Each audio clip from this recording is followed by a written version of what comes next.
Hey guys, welcome to the Liberal Hive Mind, a channel solely focused on exposing the abundant hypocrisy of the left. Let's call it the woke elite exodus of the Democrat Party. We keep hearing the exact same thing. Let's call it the Anna Kasparian phenomenon. Of course, she was the most viral and one of the first, at least within the progressive movement, to really stand up and say, look, this is just crazy, I'm stepping on the brakes. Well, it started off with her back in 2022, and now it's blossomed into something much bigger. A true widespread phenomenon. Elite people living in California, in the most expensive, supposedly most prestigious cities and neighborhoods, well, they've simply had enough of living in a third world woke hellscape. More high-profile San Francisco Democrats are ditching the DNC and switching over to the Trump side. Let's continue to cover this phenomenon. We got some stuff to get into, so let's roll the tape. All right, folks, so take a look at the headline right over here. Former major fundraiser for Barack Obama ditches Democrats and is now backing Donald Trump. Allison Winn is a former fundraiser for Obama who brought millions of dollars to his campaign in the Democrat Party. Now those days are over. Winn is not only supporting Trump, she's also selling off her prized collection of Democrat Party artifacts, including the original Obama Hope poster. Her story is similar to Jacob Hellberg, the Silicon Valley executive who used to give major financial support to Democrats but is now backing Trump. Take a look at this. Okay, so Allison,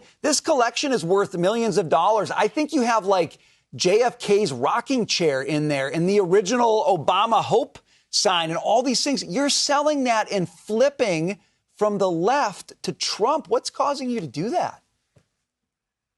Well, I had a really hard time during the pandemic. I'm a single mom of 3 teenagers living in the San Francisco Bay Area. So you can imagine some of the trials and tribulations I went through. Well, with the Post article coming out, a lot of my friends called me and said, wow, you're speaking up and telling people your experience as, number one, an immigrant, a big tech insider, as well as living in San Francisco and Silicon Valley, and some of the things that has gone awry.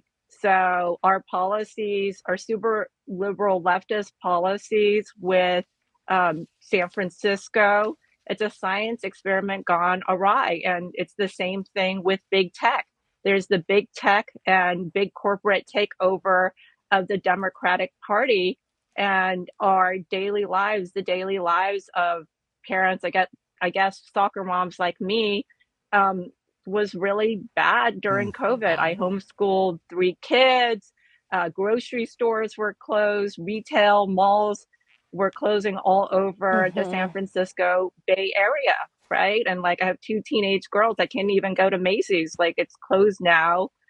Just going to like finding a Whole Foods or Safeway. I mean, I couldn't even go grocery shopping. It's the same thing every single time. The same repeated pattern. People say the same words. If you distill the message, it's always the same thing being said. The left has gone absolutely nuts, and I simply can no longer follow on that path. Democrats are marching straight towards communism, but this less structured kind of communism, just this complete nonsense ideological world, this fantasy world filled with debauchery, big communist government, and the complete and utter annihilation of family, traditional values, and frankly innocence, this twisting or even full-on destruction of the moral compass. You know, the way I'd personally describe it is an ugly worldview. It's an ugly vision or societal creation that's at the end of all of this. And the more people walk on that path, the closer you get to the destination, the more you start to realize that initially it might have been a mirage. You might have been walking in the Karl Marx desert, and what seemed as a blissful communist utopia oasis on the horizon, well, it was just an illusion. And now I think reality for a lot of these people, it's starting to set in. They're looking around after 20 years of devotion in some cases, I think in this case, 20 years of devotion to left-wing causes, thinking time and time again every election cycle, campaigning on the same problems. Well, wait, weren't we supposed to solve these problems 20 years ago? That's starting to kick in. You know, the illusion, the mirage, is starting to dissipate. See, a lot of these leftoid activists, I mean, they bought into that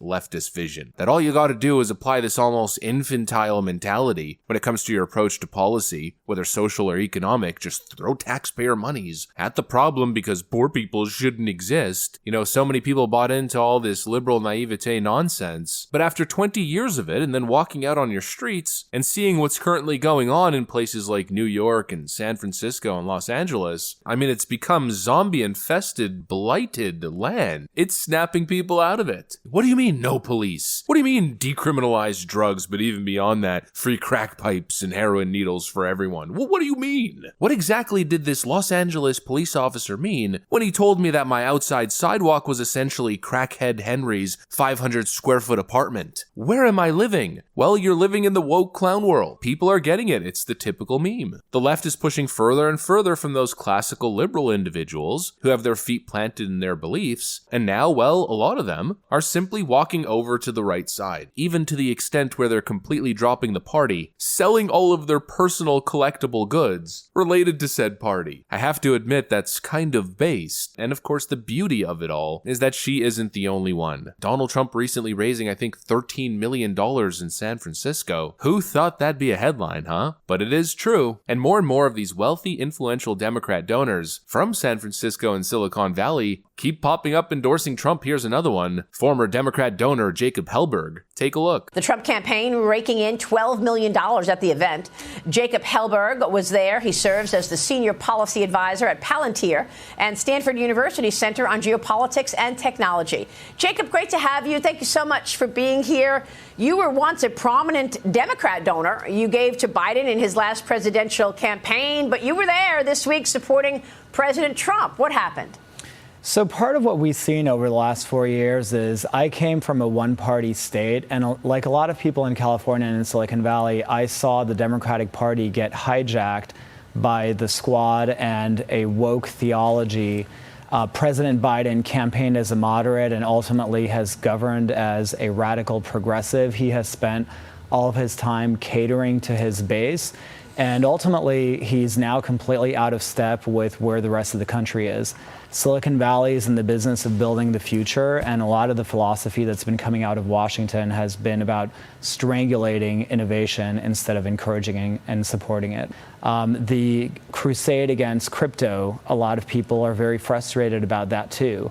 But there are also more personal issues, like October 7th, that has turned so many different voters into single-issue voters who were lifelong Democrats and who now see that the Democratic Party today is completely different than it was yesterday, and it's time to make a change. The mass political enlightenment, whatever you want to call it, it seems as though something's happening, something might be happening, and it just might be absolutely huge. Huge. Anyways, that's pretty much what I got for you guys. Thanks for watching, and I'll see you on the next one.